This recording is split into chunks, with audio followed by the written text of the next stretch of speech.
everyone. Welcome to TSP Weekly. This is your tech startup podcast for Thursday, July the 23rd, 2015. Today we are recording at the wonderful Velocity Garage. We are once again in the Strong Bad room. Love the Homestar references. Yep. Got to point that every time we're here. It's not bad to be strong. It's excellent. Let's do some introductions. So my name is Darren Conley. I'm a local tech entrepreneur here in Kitchener-Waterloo.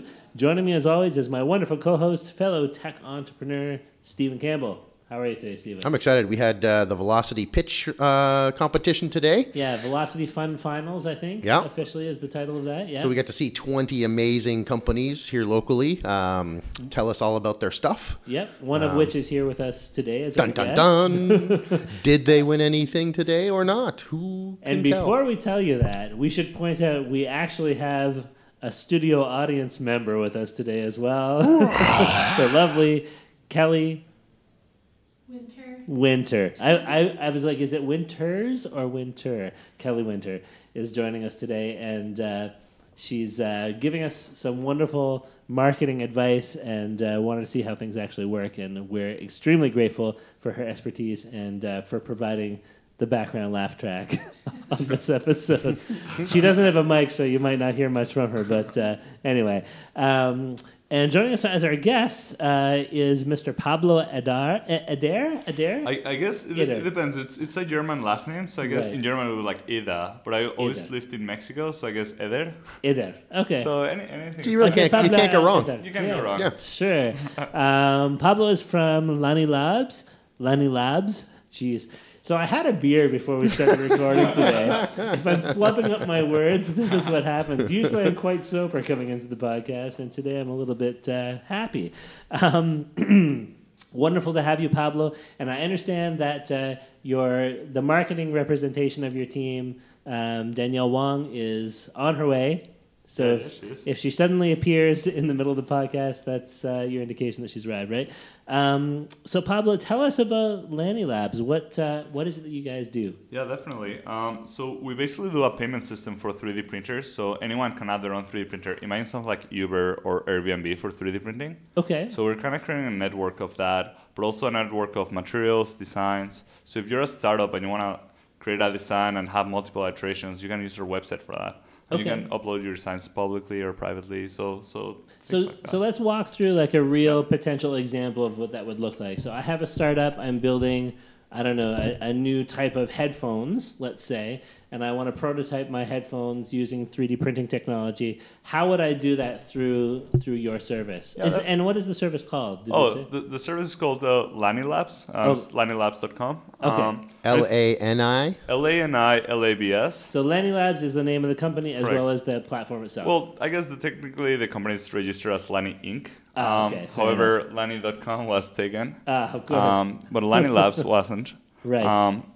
So basically the way that would work is that you would upload your design, you would upload it privately on our website, and then you would select the materials that you want to print. If you don't know anything on materials, we also have a database, so you can look at the different strengths of that material, elasticity, and then as you select them, you see where in the map you can print it, or if you want to have it shipped, you can have it shipped as well. So pick up and delivery. So I'm assuming like there are different people then with different 3D printers that are able to print using different types of materials.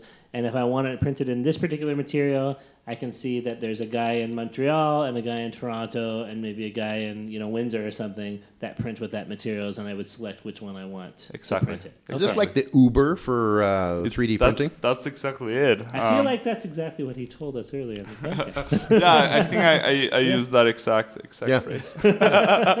Fair enough. And then, so what happens? Let's say I get a guy in Montreal printing my design for me. How do I, what's in it for him to be participating in this? How do I get it sent to me? How does that kind of end of the transaction take place? Yeah, definitely. So we have a very simple system, either pickup or delivery. Mm-hmm. Okay. So if you select pickup, then you pick up the object. We give you the location where you have to go. Mm-hmm. And if you have to do delivery, then we ask you where you want it delivered to. Mm-hmm. And then you pay for the delivery on top of the printing charges, and then the object will be shipped by the print owner to you. So if I am an owner of a 3D printer and I'm connected to your network, then I guess I should expect to be knowledgeable about shipping. The ability to ship. If somebody prints at my thing, and all those kind of things. Well, you have to actually write a form in order to join the system. So it's not like you just get added. Right. You have to select a form where we ask you, hey, do you want to do shipping or do you want to do only pickup? So you do fill that before, so you're aware. And then we notify you. We send you an email when it's ready. Okay, gotcha. So what's that process like for, so if I own a 3D printer and I have a lifetime supply of Nutella that I'm going to print with, so I contact you guys to say I'd like to earn some money or I'd like to offer this service, tell me about that process. Yeah, definitely. So after making an account, you can just select adding your own printer or adding your own materials to it. Okay. And automatically you get asked like what kind of prices you're looking at. So let's say you're the only person who does Nutella. You can add Nutella to the system at a price, or you create your own material in your basement. Okay. You could add that material to the website, make it add it to the database, and then put your own price on it. Oh, okay. So do you have a lot of people wanting to print in Nutella? Actually, surprisingly, Nutella is not as commonly used as other materials. Wait till after this podcast. Yeah, we're hoping. We're take hoping off. We're hoping Nutella is the next big thing. Sure. Now, we should mention we have been joined now by Danielle Wong. Hello. Thank you for joining us. I'm gonna just make sure that We can hear you. Yeah. So Danielle, tell us what you're doing with LaniLabs. LaniLabs.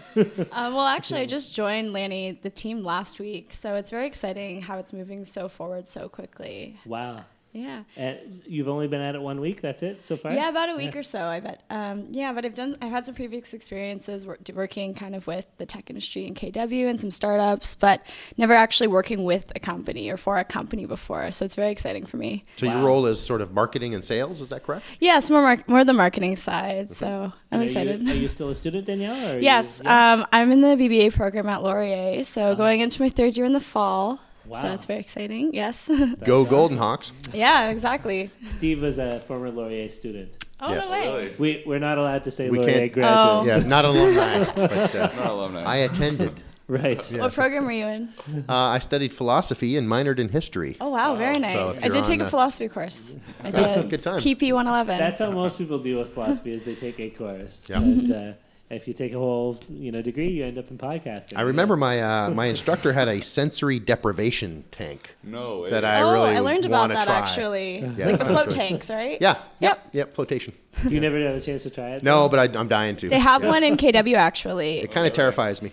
They do. Wow. There's one in KW. Well, maybe you can 3D print your own sensory Float device. deprivation. Yeah. That'd be great. With LaniLabs here. Awesome. So getting back to the product, so I think, we've walked through kind of a scenario or two of how that might work. When you mentioned the printing in Nutella, it made me think of a previous guest that we had, which was the structured 3D printing. Yeah. Andrew Finkel and Charles, I can't remember his last name. Charles Meyer? Yes, Yeah. there you go. Yeah. Who are like our third episode or something, one of our very early guests. And they're just about to release their version 2 of their product. Right. Exactly. So we might get a chance to talk to them on the podcast again to see. Like I'm saying, Nutella is on the rise. That's Absolutely. And so are they part of your network or are they participating? So we've known them for a while. They're starting to join our network right now. So we're really excited. Yeah, we're gonna have some really cool materials coming out of there. So we're happy. Didn't you and Andrew used to be like roommates or something? Yes. So we were roommates for. It's very interesting because in first year he was my boss. Mm-hmm. Oh wow. And then we decided, hey, we really like working together. Let's open a company. So we tried to create our own 3D printer. We're actually designing it and everything. Mm-hmm. But that idea kind of fell apart because Kickstarter was getting so saturated in the 3D printer market. If you wanted to sell a 3D printer by itself, this is late 2012. Okay. And then at that year we started living together. We lived together for about 2.5 years after that. Mm-hmm. Oh wow. Until very, very recently is that we started moving away from living in that house. And it was very, very interesting because in first year, I remember one of the things that really impressed me is that he was living with all these cool startups. He was living with the guys from Pebble. Mm-hmm. He was living from Mike Litt from Vidyard. Yep. So all of that in this street in Batavia in Waterloo. Sure. So I wonder if that has something to do with like the success that you see, right? Like when you're in such close quarters with people who are innovators and rock stars, and such intelligent people who are driven to build successful companies, that has to rub off on you somehow, right? Yeah, I feel like sometimes you feel like you cannot do something, and I know it sounds cliche to say you can do everything, but it really does help when someone very close to you goes through it, because they can coach you, they can help you, they can introduce you to people. So it's very, very interesting to be in that. Success is contagious, right? Yeah. Now we've heard a little bit about what Danielle does at the company, and yourself, Pablo. I know you're the founder, but like as far as your day-to-day involvement, like what do you find yourself doing? Are you like writing code, or are you taking care of business stuff, or just printing things over and over again? So it's my days actually, like I feel like my job is how to make sure that things happen. Sure. So if there's a problem with a print, I have to make sure, is the software wrong, or is the design wrong? What's going on? Is there a problem with adding people? So my job is really fixing problems and making sure that we grow at the same time. So it varies completely. It's a day-to-day kind of activity. It changes completely. Okay. So the typical day probably is going to be emails, calling people, tell them, hey, we exist, try using us, and stuff like that. So just okay. What are you best at? What's your biggest strength where you're like, I can do this better than anybody else in my team, so let me handle this thing? I think I'm good at managing like complex ideas and having multiple parts being worked together by a lot of people. Like before doing this, I had a successful team of over 100 people doing DNA manipulation. Oh wow! DNA manipulation. Yeah, we would use DNA strands to create robots. It seems like a big jump from DNA manipulation to 3D printing. Yeah, so the connection is in. I was originally in nanotechnology engineering. Sure. So it's kind of a combination of biochemistry, which is like all the DNA stuff, and also material engineering, which is all the polymers. Most of the startups doing right now 3D printing are all material engineers. Right. Like Andrew is a nanotech, Charles is materials. Look at Mosaic. Like look at all these companies that are coming are material engineers, because what's interesting is the creation of like different materials when you're 3D printing. Right. Because then you can create different machines. Yeah, of course. I wonder what the DNA of Nutella looks like. That's a good question. Let's move on. Probably like almond DNA. I wanted to ask Danielle. So Danielle, I know you've only been around for a week with LaniLabs, but how does one market a 3D printing platform? Well, right now, I guess we're kind of more in the early stages of it. I mean, I was just on the team, so now it's more of the planning and idea generating kind of work right now. So far, I guess we're starting to kind of expand on the different channels of social media right now, which is exciting, as well as kind of making some updates to the site. I know Chris is doing a lot of great work on that. Right. Who's one of the co-op students working at Lani right now. Oh, gotcha. And as well, really kind of going back to the whole customer appreciation route of doing some follow-ups and really making sure that they know they want to stick with the company and really share that with their friends. So. Yeah, one of the things that we really like is because we're creating these cool projects, cool things for people. We want those people to tweet about them, tell them about them. Like if something that we create makes you proud, we would like to see that on the social media. So Danielle is taking charge of that, and it's only been a week, but we've already had like quite a bit of development in that field. So really, so you're finding some evangelists for your product that are yes, we've increased quite a bit because of that. We added 7 new customers just yesterday, just from social media traction and stuff like that. Wow. So that's amazing. Yeah, well, even before I joined the team, when Pablo was telling me about all the stuff that they were doing so far as marketing with the publicity, there was already a huge list of all the interviews that he's been doing and all the publications he's going to be in. So that's awesome. What is it like setting up social media for a startup? I guess this is for both of you because you're partway through the process already when Danielle came in, but like. It seems like such a sea of information out there. Like, how do you stand out without being lost in the rest of the noise? Well, I think what's lucky about us is that we work a lot with startups. So the main people who advertise us is other startups because we iterate for them their products, so they're able to tell others, yeah, I iterate my product using this. Yep. And then, I mean, the people who 3D print the most is hackers and people in startups. It's the people who need to, I need 10 versions of this object within a week. Right. So those people talk to other people, and they say, "Hey, how did you do it?" And they become the biggest contributors to our marketing. Yeah. Yeah, even, I mean, I've had previous experience with social media. I'm part of an on-campus organization at Laurier. So I've been doing the social media for that for about a year or so. And what I can take from it, I've been kind of applying that to Lani. So. And what are some of those principles? Do you mind sharing with us? Sure. Well, I don't know if you want to give away all the secret sauce. No, well, I guess with an on-campus organization or a club, it's much different than an actual startup itself. Sure. But starting off with, I guess, a lower amount of following is a lot harder, and you have to learn how to build that up. Yeah, because everybody knows Laurier when you tweet. You already exactly. have a base. So it's called Startup Laurier. So what we did was a lot of boothing at different places, attending events.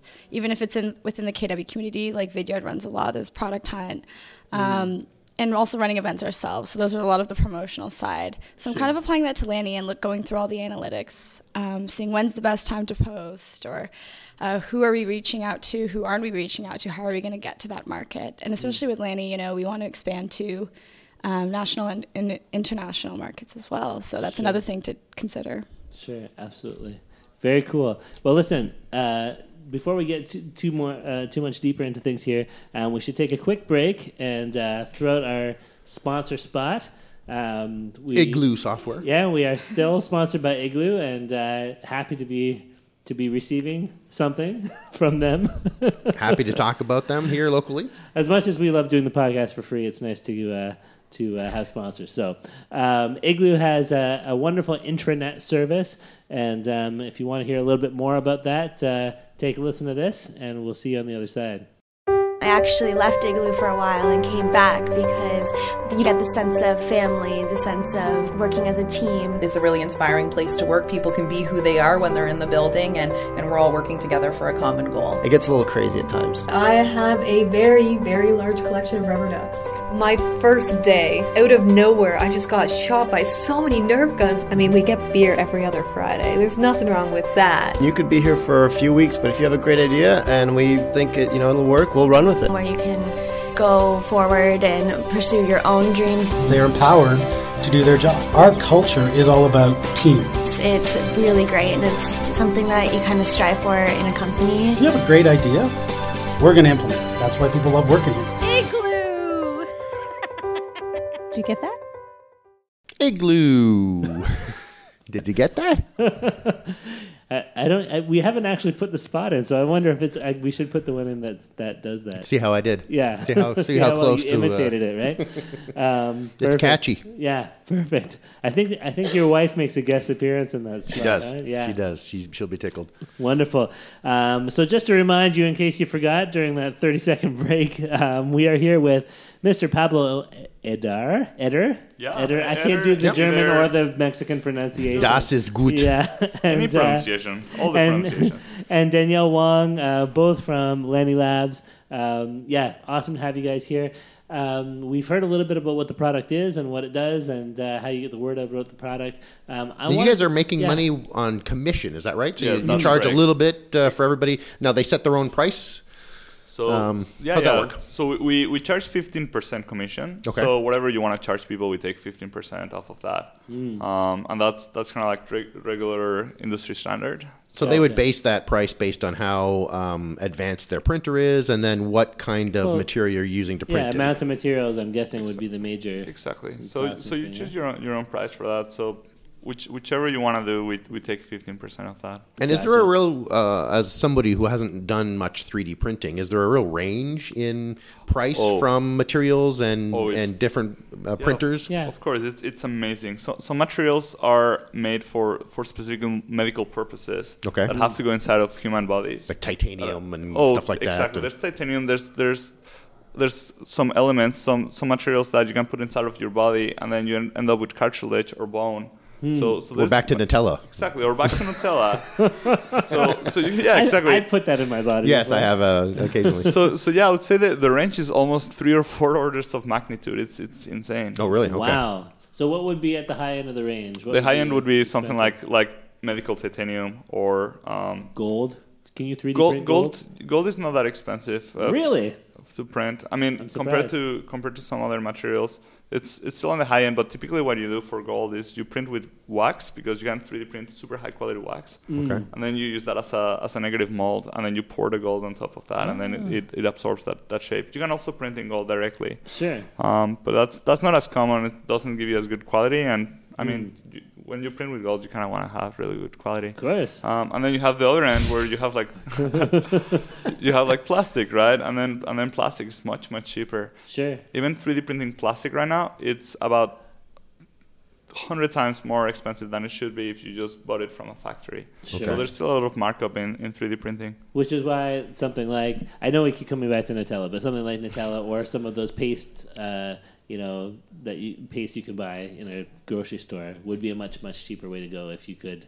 Yeah, if you could make a thing that structured 3D was using like powdered sugar as well, right? Exactly. Yeah, icing sugar and you stuff can like use that. icing sugar. Yeah. So my hopes is to create this kind of like website or atmosphere where any designer could create something, and anywhere in the world it could be printed with local materials and local production. Sure. Really neat. Yeah, kind of that type of feeling. Can we shift gears a little bit? Like, I think we definitely. understand the product and what you guys are definitely. doing. And I've been reminded that it's a little bit like Uber. Yeah. And can we talk about how you built the team a little bit? Yeah, definitely. And even before we get to the team, I can't help but notice you have a bit of an accent, Pablo. Just a little bit. I'm assuming you weren't always in like the Kitchener-Waterloo area. That would be the right assumption. I'm actually from Mexico City. I lived in Mexico City 20 years of my life before I got accepted into the nanotech program in Waterloo. Okay. I'm really excited to do that. And that's what brought you here? Yeah, that's what brought me here. At that point, BlackBerry had just donated $200 million. What my class Aridis did. Did you say 200 million? Correct. My class Aridis donated $200 million to specifically the area of nano and quantum computing.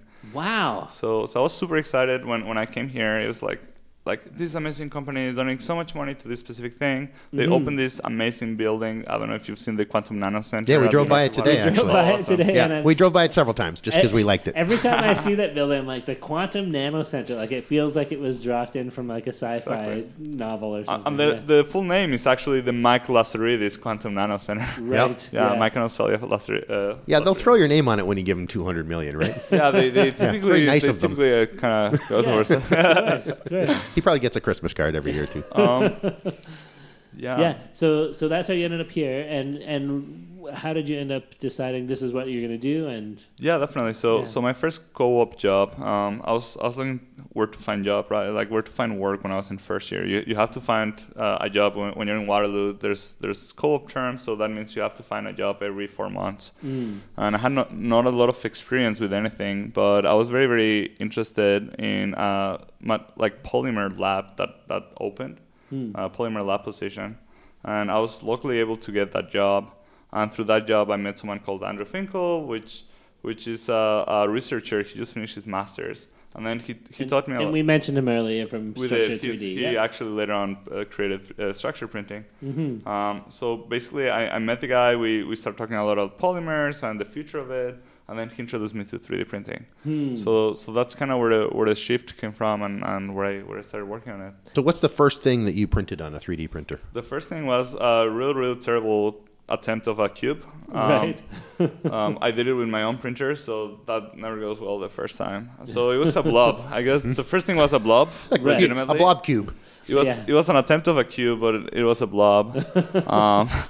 And did you, when you decided you were going to do LaniLabs, did you already have like a co-founder in mind, or? Yeah, so that's a cool story. So at that point, I was president of something called UW-DNA, which was a DNA manipulation team at the University of Waterloo for the competition of biomod that happens in Harvard every year. So I was president of that.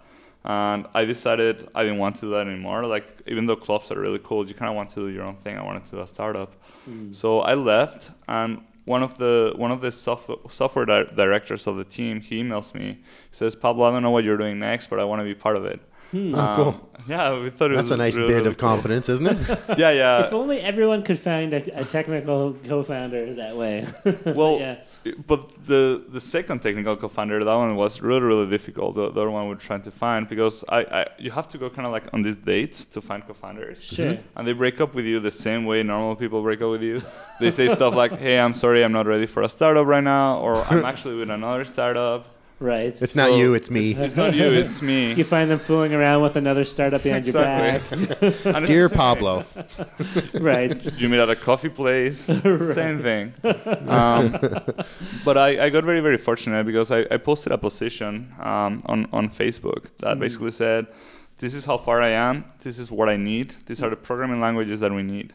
This is the level of skill that we need. And about 65 people replied to that email with their resumes. Wow. I posted in a lot of groups on Waterloo. Okay. Out of those 65 people, the top 3 people that we were like, these are really great people, we did a hackathon. Right. And then the top guy of that hackathon became our third co-founder, Rohit. Oh, wow. That's awesome. Yeah. What, really what did cool they guy. have to do for the hackathon? They had to create basically a real-time dashboard where all the print jobs would be incoming and queued. Yep. Okay. So he was able to teach himself Ruby on Rails the same night that he programmed that on real time. He was going against people from Facebook and Twitter. He taught himself Ruby on Rails and wrote the Ruby on Rails software Correct. In the same night. And faster than the other guys. Wow. Yeah, that's somebody you got to snatch up quick. So and he's a computer engineer. He's actually really good at hardware. So Oh, cool. So did you guys, is it 1/3 each for you guys, or no, how'd you break it up? Because Rohit came a year after. Yep. And I kind of dropped out of Nano. Yeah. I was able to put more hours than the other 2, so I have a little bit more than they do. Yep. Sure. But that yeah. makes sense. Yeah, it's not equal. Cool. Fair enough. And how big is the team now? We've already heard about a co-op student or 2. Correct. We have 2 co-op students, one for hardware. We're actually developing a hardware device. Okay. We're creating a 3D printer router so you can automate cool. jobs. Okay. So we have one co-op for hardware, one co-op for software, Rohit and Lucas, myself for software, and then Danielle for marketing. So I guess 6 people. I guess. Oh, and Miles. And Miles, 7. It's growing fast. Yeah. Sorry about that, Miles. We won't forget you next time, Miles. I love you, Miles. It's growing as all we good. talk about it. That's awesome. Miles, you're going to be the first one we talk about next time. I'd like to talk a little bit about today. So earlier today, as we mentioned earlier in the podcast, Steven and I were at the Velocity Fund Finals and saw 10 different teams pitch. Saw Mike Kirkup smiling the broadest I've seen in months. Mike Kirkup, who was a previous guest of ours as well. Yeah, he seemed like a proud father today. Yeah, absolutely. But LaniLabs pitched for a $25,000 prize. And, Against 9 other startup companies. Right. Yeah, and I think 4 people came away with prizes, and you guys were like the 4th announced winners, that was right? Nerve-wracking. I was like, well, we tried. That was good. After the first 2 had been announced, you're like, oh, there's no way. The competition was incredibly tough. Yeah. Most of these companies had quite a bit of traction. Yeah. So it was a very, very pleasant surprise for us. So first of all, how do you prepare for a pitch competition with $25,000 at stake and really like heavy competition in the mix? You're up against a Google driverless car kind of thing. Like there's some really smart stuff up there. Yeah. So what I did is the technical aspect I'm actually pretty good. Is the pitch aspect I'm not that good at. So. Last time I pitched, it was pretty terrible. So this time I thought, let's do the opposite of what I did last time. Last time I asked for a lot of advice from all these people in the tech industry. They would give me all this pitching advice over tech startups and tech pitching. Yeah. And I said, you know what, let's do the opposite. Let's go to, I went to drama profs at the University of Waterloo. Oh, cool. I went to all these profs that had no idea about the technology. Tech part. Exactly. They only knew about performance. Right. So I felt, well, my technology is good, my traction are good. Let's just teach, learn how to do this. Yeah. So I met with a couple of professors that I'm really thankful for. They're really, really helpful, and I was able to basically learn how to pitch through that, and then just make my numbers sound like something interesting and relatable to people. Wow, that sounds almost counterintuitive, right? Ignore the startup advice, go to the drama people. Yeah, and, it's like method acting. That was really neat. Yeah, but I think that's a great example too of like thinking outside the box to find success. As much as it's cliche to say think outside the box, but like that's what it comes down to, right? Who else is going to drama professors? Yeah, it's a real entrepreneurial trait to be such a hustler, right? Yes. When you're like, I need to make this happen. Now, how can I do it? Absolutely. So what was it like when you got when you heard you guys were the winners and you walk up on the stage and get handed a giant novelty check? Was that check heavy? A lot of zeros behind that. It was insane. It's the first time I actually receive a check of that size. So So that was really cool. Like monetarily or at the physical size? Because it was a big both. I've never both received. But not the last time. Yeah. Not the last time. Hopefully not the last time. No, it was very interesting because I was a little bit of in shock. I mean, everyone says that, but you actually are. It's like if someone just gives you one right now, you're like, let me process that. So I'm still like a little bit internalizing all of that. My Twitter blew up. My email blew up. My Facebook blew up. Wow. So, do you have plans for that $25,000? Yeah, we do actually. What we need to do right now is to get people to know what we do. So we're shooting a promo video that we've been shooting for a while, but now we want to start promoting. We want to promote 3D printing across multiple disciplines. We want to make sure that a lot of people start knowing about who we are and what we are, what makes us different. I want people collaborating. We typically sponsor stuff like hackathons. We've done a lot of hackathons. Right. Those are really cool because you get like 100 people using your website in one day. So I think anything that teaches people that creating objects or even using someone else's, because on my website you can choose someone else's, it's the way to go. So I would use the money for anything related to growth in that aspect at this point, I think. Cool. When we talked to Charles and Andrew from Structured 3D Printing, they were experiencing some difficulty in marketing because they had not just sales to deal with, they had education to deal with it being sort of a new genre like the 3D printing, right? Do you guys find that you're still educating people what the heck this thing is? Yes, or are you able course. to just put the pedal down and sell? So when you go to my website, if you just grab anyone from the street randomly and you're like, hey, this is a website, they say, what is that? That makes no sense to me. So people are still unfamiliar with 3D printing out there? Yes, like the vast majority of people? At large they are. I mean, people in the tech industry, you kind of try to believe, you get into this like romantic idea that everyone knows what 3D printing is, and everyone tells you at the age grade. But in the real world, most people don't know it yet. Right. So yeah, it's growing a little bit. But So what has to happen, do you think, for 3D printing to go mainstream? How is that going to change? Yeah, definitely. I think the point where the customization level and the quality of the product is so good that you don't want to go to Amazon, you don't want to go to another store. So as soon as I can print Elmo at home, I'm good then, right? Exactly. I think intellectual property in terms of companies joining the race, if Apple had a shareable design that anyone could print, stuff like that would definitely incentivize people. So as soon as big intellectual properties start joining the market, I think we're going to see a huge shift. Right now I feel we're starting to go into like almost the depression area of 3D printing, like any other technology goes through that bottom. From peaks and valleys. Exactly, peaks and valleys. And in this case, this valley, whomever comes out of this valley alive is gonna grow really fast, I think. Absolutely. Are there any like trends in 3D printing that you can point to, like what we can look for in the next 6 months or a year? Yeah, definitely. So a lot of that is coming out in terms of speed. Like people want the prints to come faster and faster. So there's something called the clip printer. I don't know if you heard about it. It came out a couple of months ago, but it was very exciting because they were able to do these prints about 100 times faster than anyone else. Okay. Wow. And they were able to print in 3 dimensions at the same time.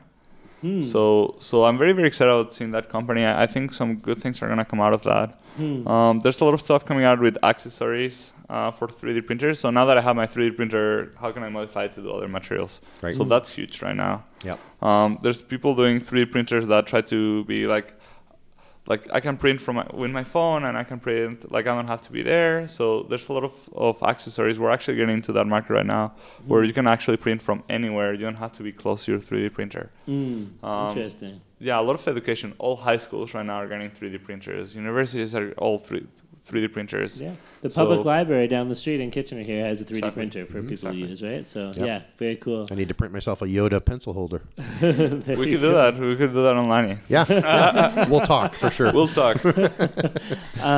I had this idea. I don't know if it's like completely ill-founded idea, probably business-wise, but of 3D printing like cakes, right? For the cake decorating specifically, like you can bake the cake and then get like a 3D printer to print a very intricate kind of design. Happy 40th birthday. Are people doing this? Yeah, cakes and things like that. Yeah, decorating. There's some of that going on with like the icing sugar ones. Typically right now, the difficulty is getting the parts, right? Like not everyone owns a 3D printer, not everyone owns there's a little bit of disconnect right now between those. So I think if bakeries start getting them, that'd be great because it simplifies their job and it's basically automating it. Well, they don't even need to get one. They just use your service then and stop by the library once a week and pick up. As long as there's icing sugar connected at the to library. Yeah. Or exactly. or they could add themselves with a sugar printer. That's right. And then they capture all the other bakeries. And I was just thinking, like, wouldn't it be great for a bakery to, like, as long as they bake the actual cake part, then they go home and overnight the cakes all get decorated and they come back in the morning and then they're ready to ship. That's how I imagine it. All these companies, all these industries buying their own 3D printer, and then they have like their core, like you're gonna like 3D print a microprocessor. Yeah. But you can make microprocessors and then 3D print enclosure or something. Sure. So I can see the market shifting into you create these tiny core objects or products, and then you use 3D printing to customize it to the user. If you ever look at a Fitbit, the bracelet, you have like the main processing part, which has like all the electrical components, and then you have like the bracelet, like the silicon bracelet. Right. If you could sell just the micro component, the electronics separately, and then people could 3D print their own bracelet. Yeah. Because then the material is customized, the size and shape are customized. Yep. And then we create this life where there's no size, there's no medium, small, large. You have like size U. Yeah. Yeah, maybe I could 3D print my own shoes that are custom fitted to my feet or whatever, right? Yeah, very interesting. There's your new startup. Yeah, there we go. If anybody is listening to this decides to make it, we want, what did we say? 20%. 20%. Or one shoe. That's right. Really. That's technically 50%. Yeah, that's true. Cool. Well, listen, before we move into the wrap-up phase, we're going to do our thunder round. It doesn't sound as nice as saying lightning round, man. Let's just call it the lightning round and we'll do the thunder sound. I'm over it. Let's do it. We're back to where we started with that. But all right, fair enough. Aren't we supposed to get the guest to do a sound effect for us? Yeah, do you have any sound effects that you do well? What does a 3D printer sound like? Either one of you. Yeah. That's how my printer sounds like, but I'm not great at it. Danielle, you have any sound effects? No, I don't. We don't have a fart sound yet. We do now. I just started one. I had to. Everybody's going to think that was Danielle's fart sound. Oh, dear. What's your fart sound? I don't have a sound. No, I feel like Danielle, I feel like it would not be appropriate to ask Danielle. She's too like presents herself too well. She's too well marketed. Yes, Thank too you. well marketed. Yes, that's not part of the marketing package to do fart sounds. Yeah, we'll wait till Ford or scratch in this interview. Fair enough. All right. Well, anyway, we're going to ask you a bunch of questions. Awesome. That's what it comes down to. Some fast questions. Steven, do you want to go first? Yeah. So I'm going to buy you your next 3 employees. They're on me. Who do you want to hire? You've just hired sort of a marketing business developer. Definitely. Are you looking for more coders? Are you looking for what do you want? Yeah, I would love a designer. I'd love to have like an ongoing designer that's like both love to have a basically animation designer, stuff like that, make the website more beautiful. I think we can do a lot about that. Someone else for hardware. We definitely need help in hardware. Yep. And someone else for software. So those three areas definitely right away. Awesome. My question is, what makes you want to jump out of bed in the morning? Like, what gets you excited to get up and motivates get you? out? Yeah, because so what gets me really excited is the possibilities with 3D printing. Every single day I'm creating objects that didn't exist the day before, and it's kind of shocking when you think about it, because all these startups are creating these prototypes through my website. Almost feels, I mean, I'm taking obviously credit for what they're building, but it's insanely inspiring to see things coming out of my website that didn't exist before. That's awesome. That's really cool. Can we ask you too, Danielle? What makes you jump out of bed in the morning? Every day? Yes. I'm looking forward to the whole day, whether it's school or work or extracurriculars. I think just looking forward to what's going to happen. Okay, awesome. So it's a nice bright outlook. I like it. Steven, you're next. I had a really good question. I just totally blanked on it. Dude. So I'm going to go to my next question, which is, so let's say that you get bought out by Google. You're handed another big check to like the one you got today, but it's got a whole bunch more zeros on it. Oh, hey, Google. What's the first thing you're going to buy or invest in or donate or philanthrop? I would love to go back to. I'd love to go back to the biotech field. I think if I had enough money that I could open my own biotech company, I would do that. There's a lot of stuff in drugs and healthcare that require a lot of work, and also with 3D printing related to health related applications. You can 3D print like a new genome, well, or DNA sequence, or maybe an organ, or maybe skin tissue. Like there's a lot of stuff that are happening that are incredibly cool that could actually literally cure cancer. Yeah, if we could 3D print a real sheep, that would be a good step forward. Yeah, like, because we've cloned one. I don't think we've had anybody say, I've been asked that question, like, we could 3D print stuff that would actually cure cancer. Like, that's a good answer. That's good. Yeah, you moved to the top of that answer list, for sure. Thank you. Absolutely. It's my turn now. What is one of your hidden talents? Something we wouldn't suspect about you? I don't know. What could be a hidden talent for me? I can speak really fast without anyone understanding what I'm saying. So no, that's not hidden. I'm pretty sure. If they wanted to. Yeah, and I'm pretty sure that's not hidden either. That's a good question. I type really fast. I can type really fast. I guess that's also not that rare. That's not bad though. That's cool. I can stay awake many nights without sleep. I can do two nights in a row or something like that. What? I haven't heard that before. That's good. Yeah, that's very unique. Danielle, any hidden talents? I can do that one yoga pose where you're standing up and you have the one foot on your head. Really? Yeah. And still remain standing? Yeah. So when you're like, one of the legs is she's doing straight. it right now for anyone on the podcast. She's actually doing it right now. I can't believe that. You're like, pull your leg above amazing. on your back and on your head. That's insane. Wow. I can't believe I'm looking at that right don't now. fall over.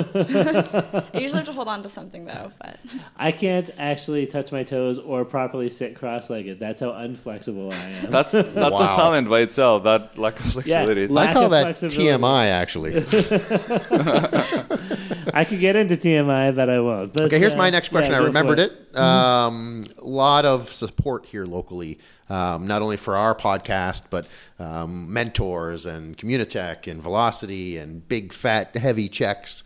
Have you guys ever thought about how you can give back to this community or what you could offer as mentorship? Or maybe later on down the success road? Or, yeah, definitely. Yeah.